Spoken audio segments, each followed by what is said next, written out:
A young man walks into a jewelry store, holding the envelope of cash he worked hard to save for his sister's birthday gift. Instead of being treated like a customer, he's watched with doubt, questioned as if he doesn't belong. The clerk calls 911, accusing him of theft, and even sets up a cruel plan to frame him. What she doesn't realize is that he's the police chief's son, and when the truth comes out, she will have to pay the price. Before we dive in, what time are you listening? Where are you from? Drop a comment below and tell me. The late afternoon sun painted Brookfield's Main Street in golden hues, casting long shadows across the small town that Marcus Johnson had called home for all 17 years of his life. He walked with purpose, his work shoes clicking against the sidewalk as he headed toward the jewelry store 3 blocks from River Roasters, where he'd just finished another shift pulling espresso shots and steaming milk. His fingers traced the envelope in his pocket, 2 months' worth of tips and part-time wages, carefully saved for this moment. Inside was enough cash to buy the silver bracelet he'd seen in Whitford Jewelers' window display. The delicate chain with its small heart pendant had caught his eye weeks ago, and he'd known immediately it would be perfect for Naomi's 13th birthday next week. Marcus paused at the corner, catching his reflection in a storefront window.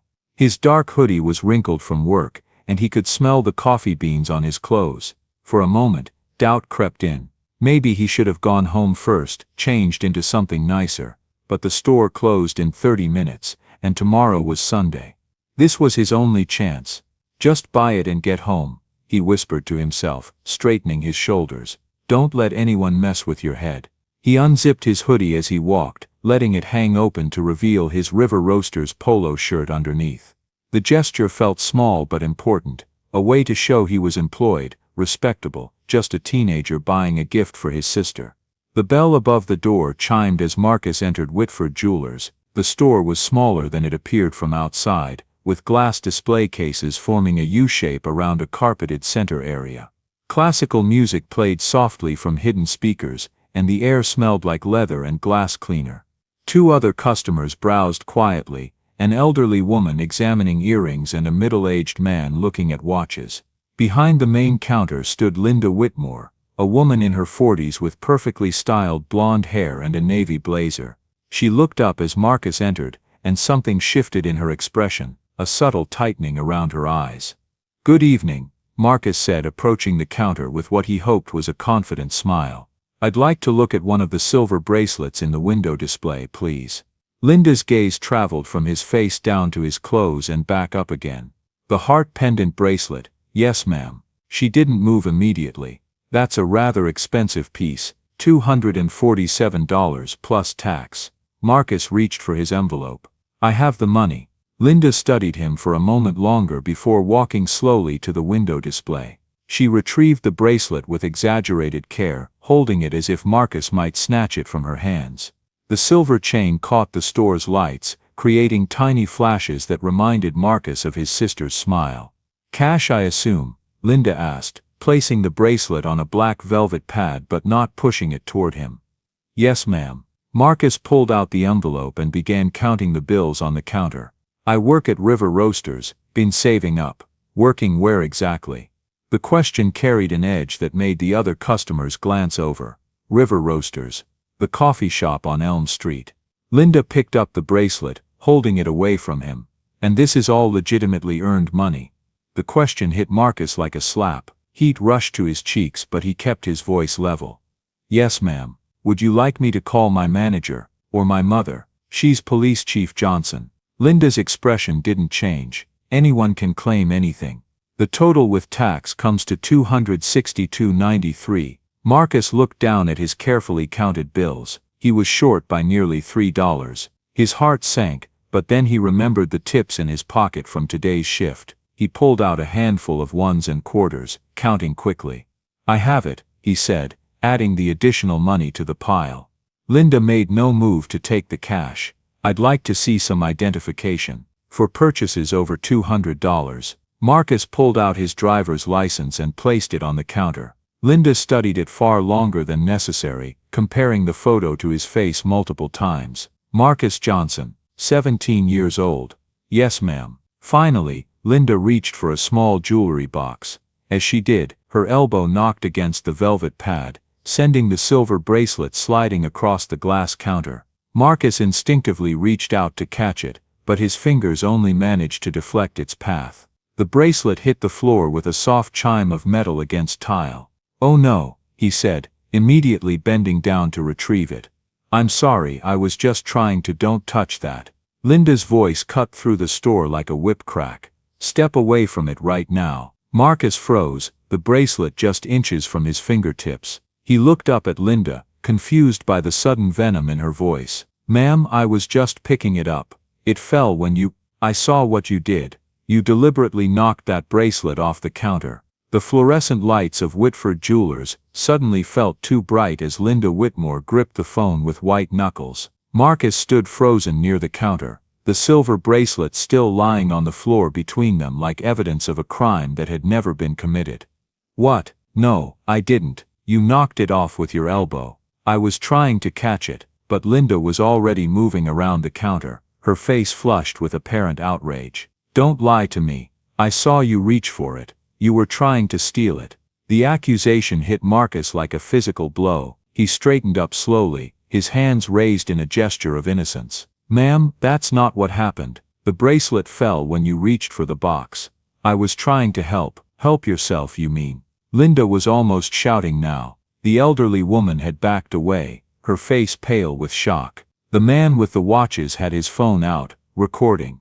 "Everyone saw it. You knocked that bracelet on the floor so you could grab it. Please look at your security cameras," Marcus said, his voice shaking. "They'll show you exactly what happened." Linda's hand was already on the phone. "I don't need to look at anything to know what I saw. I'm calling the police right now." "Ma'am, please, there's my money right there on your counter. $263, the exact price of the bracelet. Why would I try to steal something I was already buying?" But Linda was already dialing, her voice carrying across the store with each carefully chosen word. 911. "Yes, I need police at Whitford Jewelers on Main Street. We have a theft in progress. A young black male just tried to steal a bracelet." Marcus felt the world tilting around him. "I never tried to steal anything. Ask anyone here." But when he looked around for support, he saw only uncomfortable faces and averted eyes. The man with the phone continued recording, his expression unreadable. The elderly woman was already at the door, eager to escape the scene. "Yes, he's still here," Linda continued into the phone. "He knocked a $200 bracelet onto the floor and tried to grab it. When I confronted him, he became aggressive." "I never became aggressive," Marcus protested. "I've been polite this entire time." Linda glanced at the money as if seeing it for the first time. "That could be money for anything. Just because you have cash doesn't mean you weren't trying to steal additional items." Marcus realized with growing horror that Linda wasn't just mistaken, she was actively constructing a false narrative, and she believed it so completely that she might have convinced herself it was true. The sound of sirens wailed in the distance, growing closer. Marcus felt his chest tighten with panic. He thought of his mother, probably finishing paperwork at the station, completely unaware that her son was about to be arrested for a crime he didn't commit. "Officers are on their way," Linda announced to the store at large. "Everyone please remain calm while we sort this out." The remaining customers had gathered near the back wall, their whispered conversations creating a low buzz of anxiety. Marcus could feel their stares like physical weight, pressing down on him with the assumption that where there was smoke, there must be fire. The first police car pulled up outside, its flashing lights painting the store in alternating red and blue. Marcus closed his eyes and tried to remember his mother's advice. Stay calm, stay polite, tell the truth. But as the bell above the door chimed and heavy footsteps entered the store, he wondered if truth would be enough. The silver bracelet lay between them, its delicate links catching the harsh fluorescent light, such a small beautiful thing that had somehow become the centerpiece of a nightmare he couldn't wake up from. Sergeant David Harris entered Whitford Jewelers with the confidence of a man who'd answered 1,000 similar calls. 22 years on the force had taught him to read situations quickly, and this one seemed straightforward enough. Behind him walked Officer Sarah Green, younger and more cautious, her hand resting on her radio as she surveyed the scene. Linda Whitmore immediately approached Harris, her face a mask of concerned victimhood. "Officer, thank goodness you're here. I was so frightened. That young man tried to steal a bracelet and became aggressive when I caught him." Harris's eyes moved to Marcus, who stood with his hands visible, exactly where Linda had told him to remain. The sergeant had worked this beat for over a decade, had seen similar calls turn ugly fast. 3 weeks ago he'd responded to a convenience store robbery, teenage suspect, false ID, got violent when cornered. The department was already under pressure from City Hall about rising petty crime statistics, and Harris wasn't about to let another one slip through the cracks. "Son, I need you to put your hands behind your back," Harris said, reaching for his handcuffs. "Wait," Officer Green said quickly, "shouldn't we get the full story first?" Harris shot her an annoyed look. "Ma'am said he tried to steal jewelry and got aggressive. That's enough to detain him while we investigate." "Sir, please listen," Marcus said, his voice steady despite the terror coursing through his veins. "I was trying to buy that bracelet. My money is right there on the counter. This is all a misunderstanding." "Turn around," Harris commanded. In his experience, kids who protested innocence were usually guilty of something. The best thing was to secure the scene, then sort out the details. But before he could move, the door chimed again, and Police Chief Angela Johnson walked into the store. The effect was immediate and electric. Harris straightened, his hand moving away from the handcuffs. Green visibly relaxed. Linda's confident expression faltered slightly. Angela Johnson was a woman who commanded respect through competence rather than intimidation. In her mid-40s, with graying hair pulled back in a neat bun and intelligent eyes that missed nothing, she had the bearing of someone accustomed to being the smartest person in the room. "What's the situation here?" she asked, her voice calm but authoritative. Harris cleared his throat. "Chief Johnson. Didn't expect to see you. Got a call about a theft in progress. Was just about to detain the suspect for questioning." Angela's eyes found Marcus, and for just a moment, her professional mask slipped, revealing a mother's concern. But she recovered quickly, her expression becoming neutral again. "Has anyone reviewed the security footage yet?" Linda stepped forward. "That's not necessary, Chief Johnson. I saw everything that happened. This young man tried to steal a bracelet from my store. Ma'am, I'd prefer to examine all available evidence before we proceed. That's standard procedure for any serious accusation." "With all due respect," Linda said, her voice gaining strength, "I don't need cameras to tell me what I witnessed with my own eyes. I've been in retail for 15 years and I know theft when I see it." Angela looked around the store, noting the remaining customers huddled in the corner, the money still spread across the counter, and the silver bracelet lying on the floor, its surface reflecting the harsh overhead lights in fractured patterns. "Officer Green, would you please secure that bracelet as evidence? And Miss Whitmore, I'll need access to your security system." "Now wait just a minute," Linda protested. "I'm the victim here. I shouldn't have to prove anything." Angela's voice carried the authority of 2 decades in law enforcement. "Ma'am, you've made a serious accusation against this young man. Standard procedure requires us to examine all available evidence. You can either provide access willingly, or I can obtain a warrant. Which would you prefer?" The threat was politely delivered but unmistakable. Linda stepped aside, her confidence cracking visibly. Green found the store's computer terminal behind the main counter. "The system appears to be digital, Chief. Should be easy to review." Everyone gathered around the monitor as the security footage played.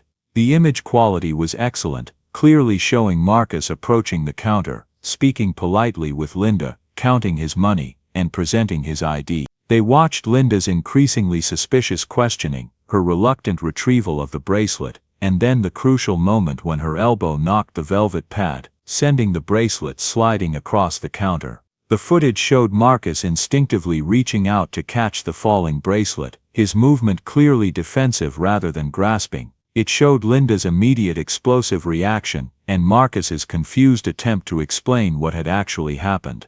The silence in the store was deafening. Linda stared at the screen, her face cycling through confusion, embarrassment, and something that looked like desperate calculation. That's not how I remember it," she said weakly. "The camera doesn't lie, ma'am," Angela said quietly. "Sergeant Harris, I believe we can clear this incident as unfounded. No theft occurred. Harris looked like he wanted to disappear into the floor. Green was trying not to smile. Marcus felt his knees go weak with relief. But even as the immediate crisis passed, Marcus could see something new in his mother's eyes, a cold anger that suggested this incident was far from over. The silver bracelet still lay on the floor, forgotten in the drama, but the real damage had already been done. Truth had prevailed, but not before lies had been given wings to fly. 2 days after the jewelry store incident, Marcus Johnson sat in his bedroom, staring at his laptop screen with a mixture of fascination and horror. The video from Whitford Jewelers had gone viral, but not in the way he'd hoped.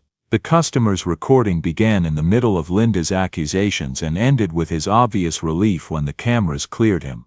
But without context, the footage told whatever story the viewer wanted to see. And social media, Marcus was learning, preferred simple narratives over complicated truths. His phone buzzed with another notification. Someone had created a meme using his photo, "When you get caught but have the race card ready." It already had over 300 shares. Marcus scrolled through the comments, each one feeling like a small knife. Typical, always playing victim.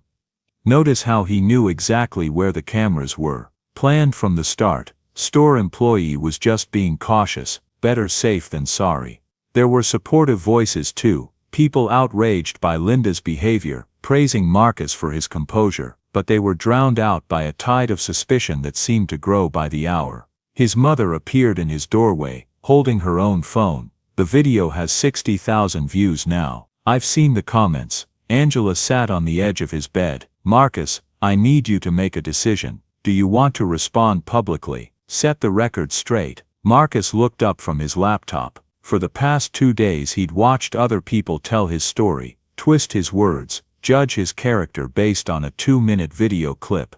The passive approach wasn't working. What would I say? The truth. Your side of it. Marcus opened a new document on his laptop and began typing. 30 minutes later, he showed his mother what he'd written. "My name is Marcus Johnson. I'm 17 years old and I work at River Roasters to save money for my family. Last Saturday, I tried to buy a birthday present for my sister. What happened next changed my life. I didn't try to steal anything. I had $263 in cash, money I earned working after school and weekends. The security cameras proved I did nothing wrong, but somehow that doesn't matter to some of you. I'm not asking for sympathy. I'm asking for something simpler, the chance to be judged by what I actually did, not what you think I might do based on how I look.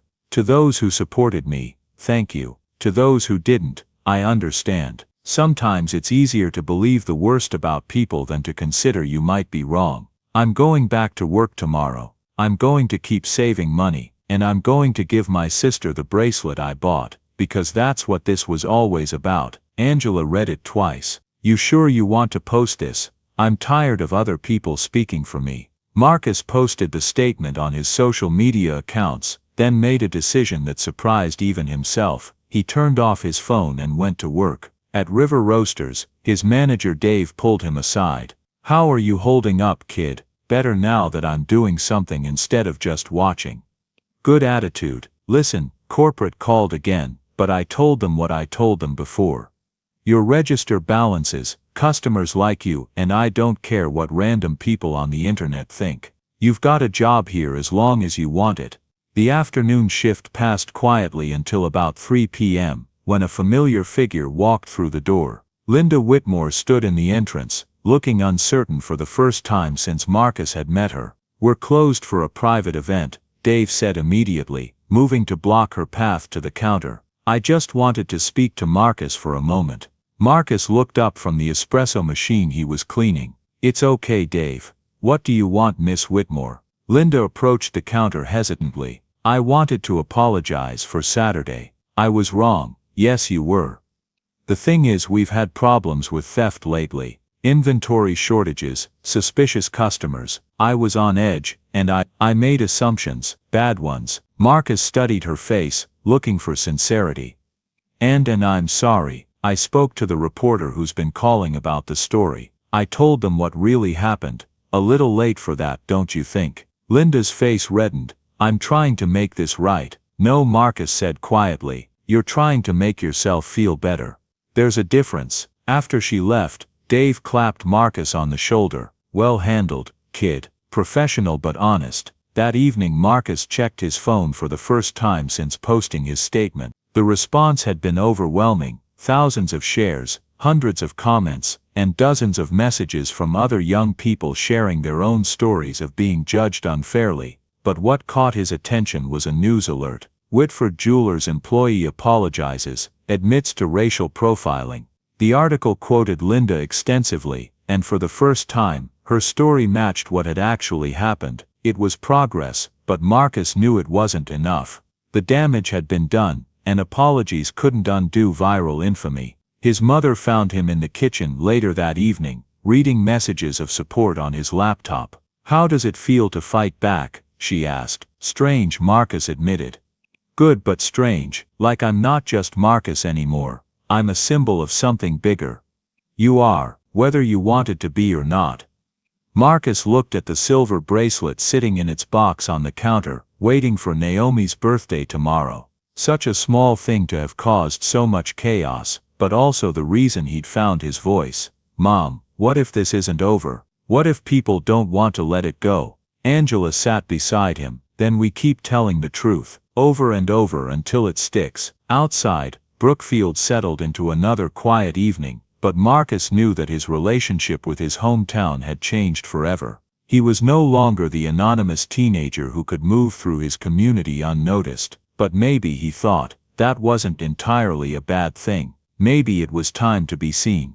The call came to Angela Johnson's cell phone at 2:47 a.m. on Wednesday morning. As police chief, she was used to middle-of-the-night calls, but something about this one made her instantly alert. Chief, it's Officer Green. We've got a break-in at Whitford Jewelers. I thought you should know personally. Angela sat up in bed, her mind immediately racing through the implications. What's the situation? Store alarm went off about an hour ago. Front door was jimmied. Looks professional. But here's the thing. Their security system was down. Complete blackout from midnight to 3 a.m. Convenient timing. That's what I thought. Sergeant Harris is on scene, and he's already making connections to Saturday's incident. Angela closed her eyes. She'd known this was coming, had felt it building like pressure before a storm. I'll be right there. 20 minutes later, Angela stood across the street from Whitford Jewelers, watching the controlled chaos of a crime scene investigation.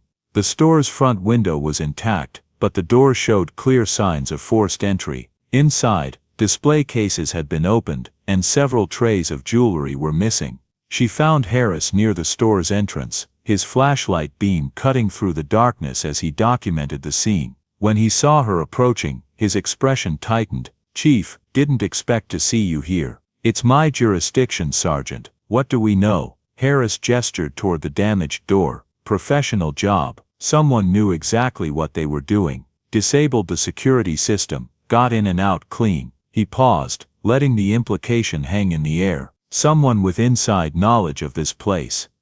Angela felt ice form in her stomach. Go on. Well, we know someone was in here just a few days ago, got a good look at the layout, saw how the security worked. Someone who might have been planning exactly this. Before Angela could respond, Linda Whitmore emerged from the store, her face pale but her voice carrying that familiar edge of accusation. Chief Johnson, I'm glad you're here. The timing of this break-in is very suspicious. How so, Miss Whitmore? Well, after Saturday's incident, I had to review all our security procedures. I noticed some irregularities in our inventory system. Items that should have been there weren't. I think we've been dealing with organized theft for weeks. Officer Green approached from inside the store, carrying an evidence bag. Chief, I found something interesting. The security system wasn't just turned off, it was accessed remotely using administrative credentials. Harris frowned. What kind of credentials? The kind that come from Oak Shield Security, the company that installed and maintains the system. I pulled their contact info from the service agreement. Linda's confident expression wavered slightly. Well, that doesn't change anything. Someone could have stolen those credentials. Angela pulled Green aside. I want you to contact Oak Shield first thing in the morning. Get a complete log of who accessed their system and when. Already planning on it, Chief. Harris was growing impatient. Chief, with all due respect, we have a suspect who was here days before the break-in. We can't ignore that connection. What I won't ignore is jumping to conclusions without evidence, Sergeant. Come on, Chief, you know as well as I do that sometimes criminals case a place before they hit it. The kid had 20 minutes in here Saturday to study the layout. Angela's voice dropped to a dangerous whisper. The kid was a customer making a legitimate purchase who was completely exonerated by video evidence. But Harris pressed on, driven by the kind of tunnel vision that Angela had seen destroy too many investigations. Chief, I've got 12 years of experience, and I've seen this pattern before. Young male, gets confrontational with store employees, comes back later for the real score. Sergeant Harris, you are relieved from this investigation effective immediately. What? You can't do that. I absolutely can. Your bias is compromising this investigation. Harris's face flushed red. This is because he's your son, isn't it? You're protecting him. I'm protecting the integrity of this investigation, and the reputation of this department. Officer Green will be lead investigator, with support from the county sheriff's office. As Harris stormed off, Linda stepped closer to Angela. Chief Johnson, I understand this is difficult for you personally, but we can't let family relationships interfere with justice. Miss Whitmore, the only thing that's going to interfere with justice is rushing to judgment without facts. If you have evidence that my son was involved in this burglary, present it. Otherwise we investigate based on reality, not assumptions. The investigation that followed over the next 2 days revealed a web of deceit that surprised even Angela. Officer Green, methodical and thorough, uncovered a pattern of financial pressure and personal desperation that painted a very different picture of Linda Whitmore. Linda was 3 months behind on her mortgage, facing foreclosure after her ex-husband had stopped paying alimony. Her sales figures at the jewelry store had been declining for months, and her job was in jeopardy. Most damaging of all, inventory records showed discrepancies dating back 6 months, items purchased but not accounted for in the store's system. Green's investigation into Oakshield Security revealed that Evan Kowalski, Linda's second cousin and a technician with the company, had been accessing the Whitford system remotely for weeks. Email records showed Linda requesting maintenance windows that coincided with inventory discrepancies. The picture that emerged was of a woman under tremendous financial pressure who had started stealing from her employer, selling items online, and using her cousin's access to cover her tracks. Saturday's encounter with Marcus had been genuine prejudice, but Linda had quickly realized she could use the incident to her advantage. She created a narrative, Green explained to Angela, as they reviewed the evidence. The suspicious teenager who'd been in the store, asking questions, studying the layout. When she staged the break-in, she already had her suspect. Angela studied the evidence files spread across her desk. What about the planted jewelry box behind River Roasters? Evan admits to that. Says Linda convinced him they needed insurance against the kid's story. Plant some evidence, make it look like he'd kept a souvenir from the heist. They were going to destroy his life to cover their crimes. That's exactly what they were going to do. That afternoon Angela stood in the same conference room where she'd announced Marcus's vindication, facing another crowd of reporters and concerned citizens. But this time the story was even more dramatic. Linda Whitmore and Evan Kowalski have been arrested and charged with multiple felonies, she announced. These include insurance fraud, conspiracy to commit burglary, filing false reports, and attempted obstruction of justice. The evidence shows they were engaged in an ongoing theft scheme and used Saturday's incident to deflect suspicion onto an innocent young man. The questions came fast and sharp. Chief Johnson, how long had this conspiracy been going on? Our investigation suggests at least 6 months, possibly longer. Was your son ever actually a suspect? My son was never a suspect in this investigation. He was falsely accused by the actual perpetrators as part of their attempt to avoid prosecution. What about Sergeant Harris? What's his status? Angela's expression hardened. Sergeant Harris has been terminated from the Brookfield Police Department for demonstrating bias, failing to follow proper procedures, and compromising an investigation. As the press conference ended, Angela felt a complex mixture of satisfaction and sadness. Justice had been served, the truth had emerged, but the cost had been enormous. not just to Marcus but to the entire community's trust in its institutions. The silver bracelet that had started it all was finally released from evidence that afternoon. Angela picked it up from the property clerk, holding the delicate chain up to the light. Such a small thing to have caused so much chaos, but also the catalyst that had revealed the rot beneath Brookfield's peaceful surface. Truth, she reflected, was like that silver chain, delicate, easily damaged, but ultimately more durable than the lies people told to avoid it. 3 weeks after Linda Whitmore's arrest, Marcus Johnson found himself in an unexpected position: local celebrity. The story had attracted national attention, with news outlets praising the teenager who had maintained his dignity while being falsely accused and nearly framed for crimes he didn't commit. But celebrity, Marcus was learning, was a double-edged sword. He sat in the Brookfield Community Center, watching his mother address a packed auditorium for a town hall meeting on police reform and community relations. The crowd was diverse: shop owners, teachers, students, retirees, and public officials, and their expressions ranged from genuine concern to defensive resentment. "Change doesn't happen because we feel bad about what went wrong," Angela said from the podium. "Change happens when we commit to concrete improvements and hold ourselves accountable for results." Marcus had insisted on attending despite his mother's suggestion that he might want to stay home. "I need to see this," he'd told her. "I need to understand how people really feel about what happened." The answers were complicated. Mrs. Patterson, his 8th grade English teacher, stood up near the front. "I want to say something to Marcus directly." She turned to face him. "I shared that video on Facebook when it first came out. I added my own commentary about troublemakers and made assumptions about your character. I was wrong, and I'm sorry." The apology was unexpected and powerful. Marcus nodded, not trusting his voice to remain steady. But not everyone was in an apologetic mood. Tom Bradley, who owned the hardware store on Main Street, stood up with a scowl. "I think we're making this whole thing bigger than it needs to be. One bad employee doesn't mean the whole system is broken. And frankly, I'm tired of being made to feel guilty because a store clerk got nervous." Murmurs of agreement rippled through portions of the crowd. Marcus felt his jaw clench, but his mother had taught him to listen before responding. "Mr. Bradley," Angela said calmly, "this isn't about making anyone feel guilty. It's about ensuring that what happened to Marcus doesn't happen to another young person." But it was all solved, wasn't it? The kid was cleared, the bad guys were arrested. System worked. Marcus couldn't stay silent any longer. He stood up, feeling hundreds of eyes turned toward him. "Mr. Bradley, can I ask you something?" "Sure, son. How many times have you been handcuffed for trying to buy something in a store?" Bradley shifted uncomfortably. "Well, none, but how many times have you had people assume you were lying when you said you had money to pay for something?"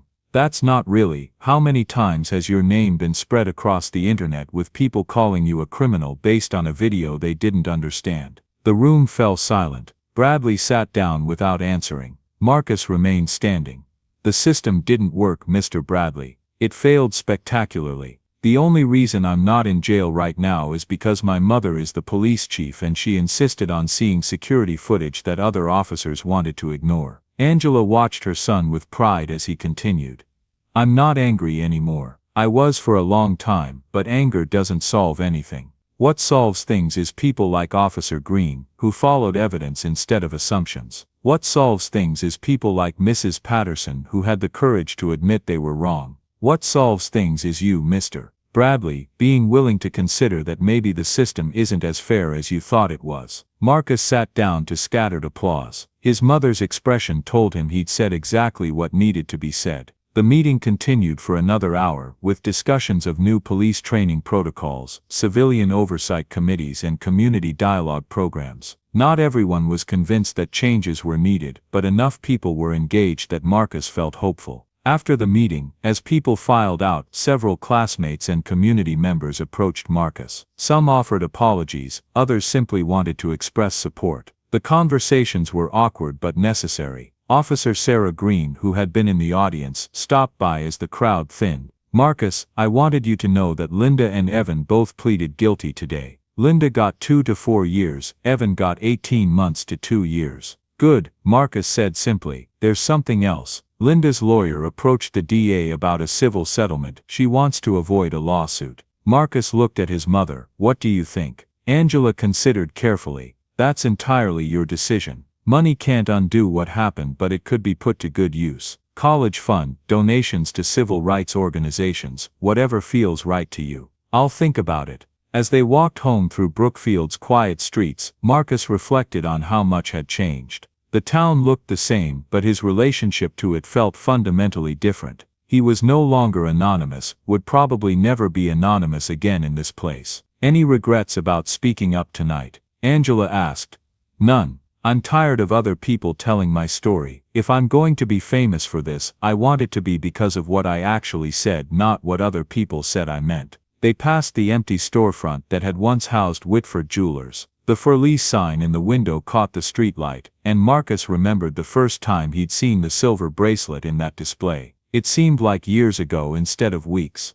Mom, can I ask you something? Anything. Do you think I'll ever be able to just be a normal teenager again? Angela stopped walking and looked at her son seriously. Marcus, you were never going to be a normal teenager. You're too smart, too principled, and too aware of the world around you. What happened to you didn't change that, it just made it visible to everyone else. Is that good or bad? It's both. It's harder, but it also means you can make a difference. You already have. When they reached their house, they found Naomi in the backyard, practicing basketball shots under the porch light. She was wearing the silver bracelet, the same bracelet that had started everything. The delicate chain caught the light as she dribbled, creating tiny flashes that reminded Marcus why he'd wanted to buy it in the first place. How did the meeting go? She asked, barely pausing in her shooting routine. Good, Marcus said, productive. People are starting to listen. Naomi made a shot, then retrieved the ball. The bracelet's heart pendant swayed with her movement, a small symbol of love that had somehow become the center of a much larger story about justice. Are you going to be okay now? She asked. It was such a simple question, but it cut to the heart of everything Marcus had been processing.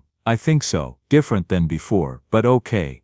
Good, she said, lining up another shot. Because I need my big brother to keep being brave. Other people need to see that too. Marcus smiled, realizing that his little sister understood more about what had happened than many of the adults at tonight's meeting. Yeah, I guess they do. Officer Sarah Green had always prided herself on thoroughness, but the Whitford Jewelers case was testing even her methodical approach. 3 days into the investigation, she sat in an interview room at the county sheriff's office, across from Evan Kowalski, watching a man's life unravel in real time. I never wanted to hurt anyone, Evan said, his voice barely above a whisper. Linda said it was just borrowing, that we'd pay it back when business picked up. Green kept her expression neutral. Tell me about the security system shutdowns. Linda would call, say the system was acting up, needed emergency maintenance. I'd create a service window, turn everything off for a few hours so we could fix it. But there was never anything wrong. How many times did you do this?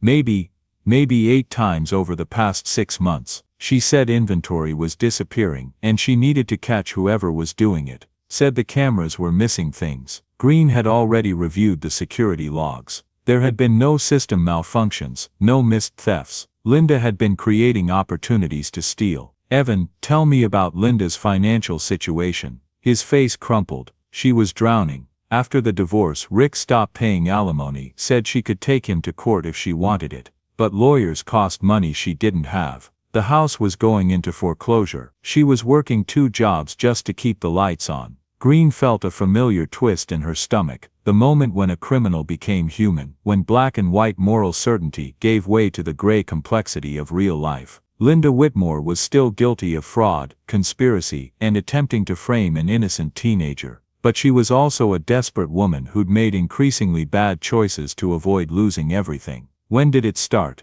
About 6 months ago. She took one ring, just one. Sold it online for half its retail value to pay the electric bill. Said it was temporary, just until she got back on her feet. But desperation, Green knew, had its own momentum. 1 ring became 2, then 5, then entire trays of jewelry sold online while the store's records showed them as inventory shrinkage. The break-in on Tuesday night, whose idea was that? Evan's hands shook as he reached for his water glass. Linda's. She said we were in too deep, that the insurance claim was the only way to make everything balance out. She'd been planning it for weeks, and framing Marcus Johnson, that was supposed to be insurance. She said if anyone got suspicious about the timing, we needed someone to point at. The kid had already been in trouble at the store, had been aggressive with her. People would believe he came back to finish what he started. Green leaned forward. Evan, Marcus wasn't aggressive. He was falsely accused of trying to steal something he was buying with his own money. You know that, right? Evan nodded miserably. I know that now. I watched the video. But Linda said things different. Said he'd been casing the place, asking suspicious questions, acting hostile when she tried to be careful. So you planted evidence behind River Roasters. She said we needed proof, said it wasn't really framing him if he was already guilty of something. Evan looked up at Green with desperate eyes. I know how that sounds now. I know it was wrong, but Linda made it seem like we were just protecting ourselves from a dangerous kid. Green had seen this dynamic before, one person with strong convictions pulling a weaker personality into increasingly serious crimes. But that didn't excuse what they'd tried to do to Marcus. Evan, do you understand what would have happened to Marcus if we'd found that jewelry box where you put it? He would have been arrested, he would have been charged with felony burglary. His life would have been destroyed. College scholarships, job prospects, his family's reputation, all gone because you and Linda decided to make him your scapegoat. Evan started crying then, the full weight of what they'd attempted finally hitting him. I'm sorry, God, I'm so sorry, he's just a kid. Green closed her interview notes and stood up.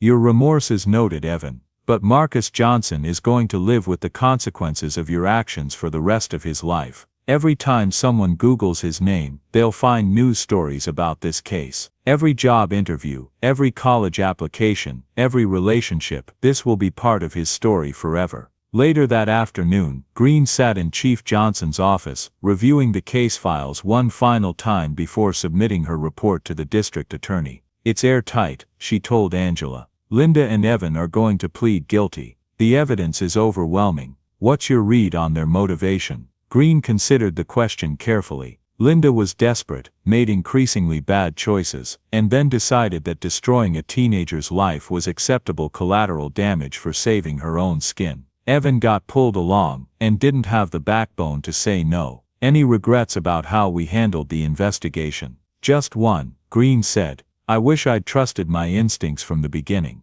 When I saw that video of Marcus being accused, something felt wrong about the whole thing. But I let Harris take the lead because he was senior. Angela nodded. What would you have done differently? I would have insisted on seeing the security footage before any arrests were made. I would have questioned Linda's story more aggressively, and I would have looked into her background earlier. The financial problems, the inventory discrepancies. Good lessons. What about Marcus? How do you think he's handling all this? Green smiled for the first time during the conversation. That kid is remarkable. He's angry, but he's channeling it into something positive. Did you see his speech at the town hall meeting? I was proud of him. He's going to be fine, more than fine. What happened to him was terrible, but he's going to use it to help other people. You raised a good man, Chief. Angela felt a warmth spread through her chest. In the middle of all the chaos and injustice, there had been moments of grace. Officer Green's integrity, Marcus's resilience, the community members who had found the courage to admit they were wrong. Sarah, I want you to know that your work on this case was exemplary. You followed the evidence wherever it led, even when it was uncomfortable. That's what good policing looks like. Thank you, Chief. I just did my job. No, you did more than that. You proved that the system can work when people have the courage to make it work. As Green left the office, Angela sat alone with the case files, thinking about the silver bracelet that had started it all. Such a small thing to have revealed such big truths about her community, her department, and her family. The bracelet was with Marcus now, finally given to Naomi for her 13th birthday. But Angela knew it would always represent more than a gift between siblings. It had become a symbol of the price of prejudice, the power of truth, and the possibility of justice, even when that justice came at a cost no one should have had to pay. The courthouse in downtown Brookfield had never hosted a sentencing hearing that drew such a crowd. Local news trucks lined the street, their satellite dishes reaching toward a gray October sky, while reporters with notebooks and cameras jockeyed for position on the courthouse steps. Inside the packed courtroom, Marcus Johnson sat in the front row between his parents, his hands folded calmly in his lap. 6 weeks had passed since the night he'd tried to buy a birthday present for his sister, and in that time he'd become something he'd never wanted to be: a symbol. Judge Patricia Hendricks called the court to order, her voice cutting through the nervous energy that filled the room. We are here today for the sentencing of Linda K. Whitmore and Evan Michael Kowalski, who have pleaded guilty to charges of insurance fraud, conspiracy, filing false reports, and attempted obstruction of justice. Linda sat at the defendant's table, her perfectly styled hair now showing gray roots, her designer blazer replaced with a simple blue dress. The confident woman who had accused Marcus of theft looked diminished, almost fragile. Beside her, Evan kept his eyes fixed on the table, as if afraid to look at anyone in the courtroom. District Attorney Patricia Hayes stood to address the court. Your Honor, this case represents a particularly troubling abuse of public trust. The defendants engaged in a months-long scheme to defraud their employer's insurance company, and when their crimes were in danger of being exposed, they attempted to frame an innocent teenager for burglary. Hayes turned slightly toward Marcus. Marcus Johnson was 17 years old when Linda Whitmore falsely accused him of theft. He had committed no crime other than trying to buy a gift for his sister with money he had earned through honest work. The defendant's actions subjected this young man to public humiliation, threats, and nationwide scrutiny that will follow him for the rest of his life. Judge Hendricks looked at Linda. Miss Whitmore, you've pleaded guilty to multiple felonies. Do you have anything to say before I impose sentence? Linda stood slowly, her lawyer's hand on her shoulder for support. Your Honor, I know there's nothing I can say that will undo what I did. I was facing foreclosure, my ex-husband had stopped paying alimony, and I was desperate. But desperation doesn't excuse what I did to that boy. Her voice broke slightly. I saw a young black man in my store, and I made assumptions based on prejudices I didn't even know I had. When he accidentally knocked over that bracelet, I convinced myself he was trying to steal it. And then when I needed someone to blame for my own crimes, I decided to use him. Linda turned to face Marcus directly. I'm sorry. I know that's not enough, but I'm sorry. You were trying to do something beautiful for your sister, and I turned it into a nightmare. I'll regret that for the rest of my life. Judge Hendricks made notes as Linda sat down, then looked at Evan. Mr. Kowalski. Evan stood on shaking legs. Your Honor, I don't have any excuses. I knew what we were doing was wrong, and I did it anyway. I planted evidence to make an innocent kid look guilty, and that's something I'll never forgive myself for. Marcus, if you're listening, I'm sorry. You didn't deserve any of this. The judge reviewed her notes before speaking. This case has exposed some uncomfortable truths about assumptions, prejudice, and the abuse of institutional trust. Miss Whitmore, you were in a position of authority as a retail employee, and you used that position to make false accusations against a customer based on racial prejudice. When your own crimes were discovered, you compounded that injustice by attempting to frame the same young man for burglary. Judge Hendricks' voice carried the weight of decades on the bench. Mr. Kowalski, you aided in this conspiracy and actively participated in planting evidence. Your actions could have destroyed an innocent person's life. She paused, looking at both defendants. However, I also note that you have both pleaded guilty, expressed genuine remorse, and cooperated with the investigation. Miss Whitmore, I sentence you to 3 years in state prison, with the possibility of parole after 18 months. Mr. Kowalski, I sentence you to 2 years in state prison, with the possibility of parole after 1 year. The courtroom erupted in whispers. Marcus felt his mother's hand squeeze his shoulder, but he kept his eyes fixed on Linda, trying to understand how he felt about seeing her led away in handcuffs. Outside the courthouse, reporters immediately surrounded the Johnson family. Angela stepped forward to address them while Marcus stood quietly beside her. Justice has been served today, Angela said.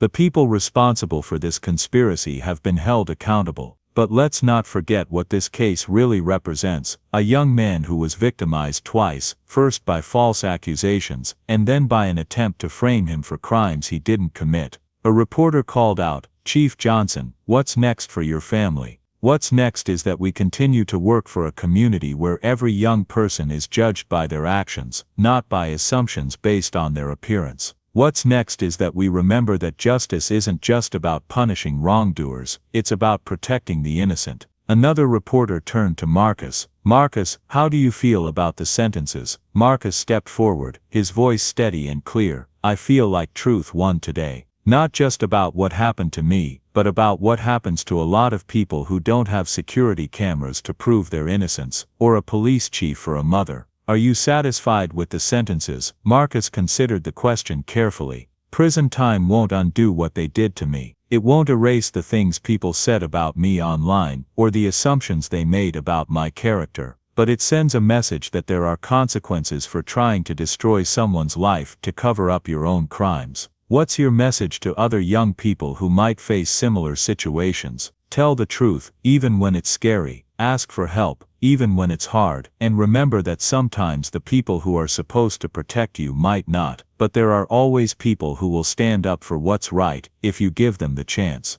That evening, the Johnson family sat around their dinner table, the same table where they'd gathered in crisis 6 weeks earlier. But the atmosphere was different now, calmer, more hopeful, tinged with hard-won wisdom. How do you feel? Angela asked Marcus as they finished their meal. Relieved, tired, ready to move forward. Naomi looked up from her homework, the silver bracelet catching the light as she moved her hand. Marcus, are you still going to college next year? That's the plan. I got 3 scholarship offers this week from schools that want to recruit me not just for my grades, but for what they call my character in adversity.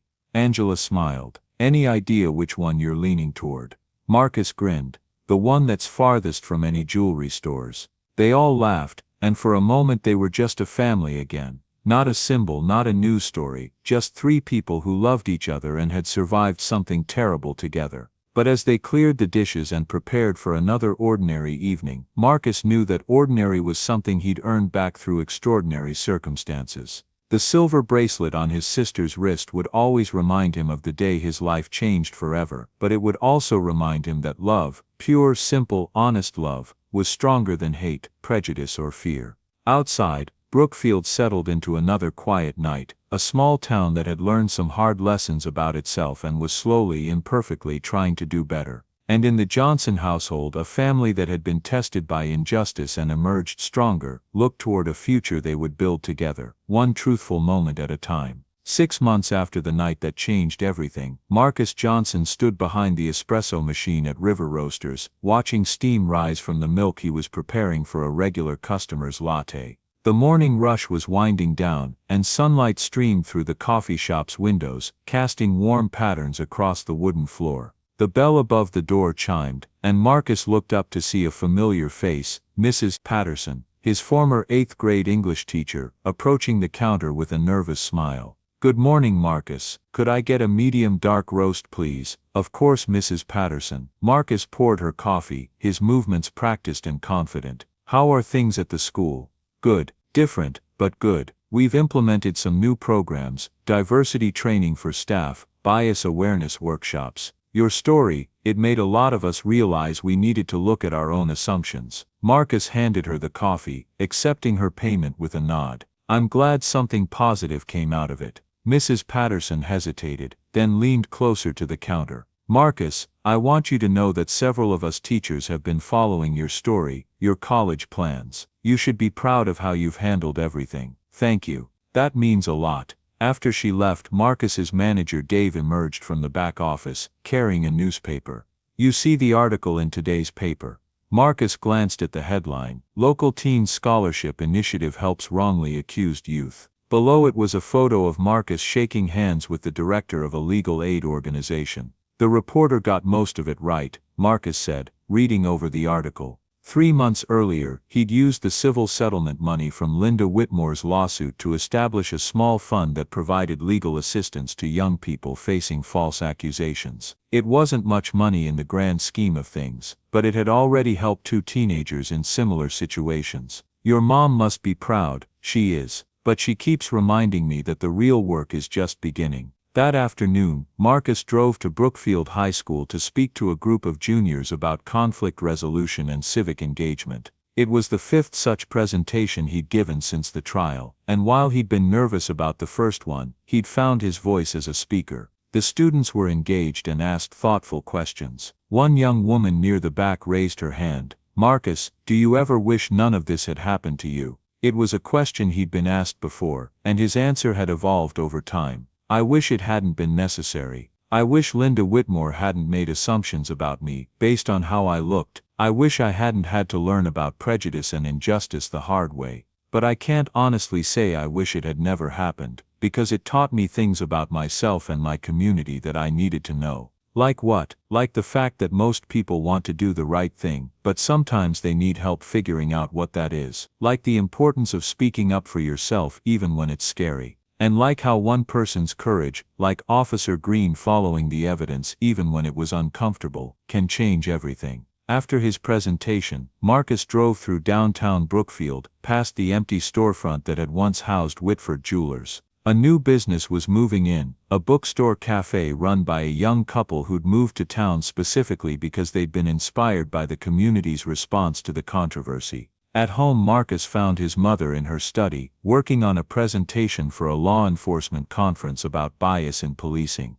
The case had made Angela something of a national figure in police reform circles, though she insisted her only qualification was having done her job correctly. How did the school visit go? She asked without looking up from her laptop. Good, these kids are asking better questions than the adults did 6 months ago. Angela smiled. Teenagers usually do. They haven't learned to be comfortable with injustice yet. Marcus sat down across from her desk. Mom, can I ask you something? Always. Do you think things have really changed in Brookfield, or are people just being more careful about showing their biases? Angela considered the question seriously. Both probably. Some people have genuinely examined their assumptions and are working to change. Others are just more careful about expressing prejudices they still hold. But you know what? Even performative change can become real change over time. What do you mean? If someone starts acting less prejudiced because they're afraid of social consequences, eventually that behavior can become habit, and habits can become genuine change in attitude.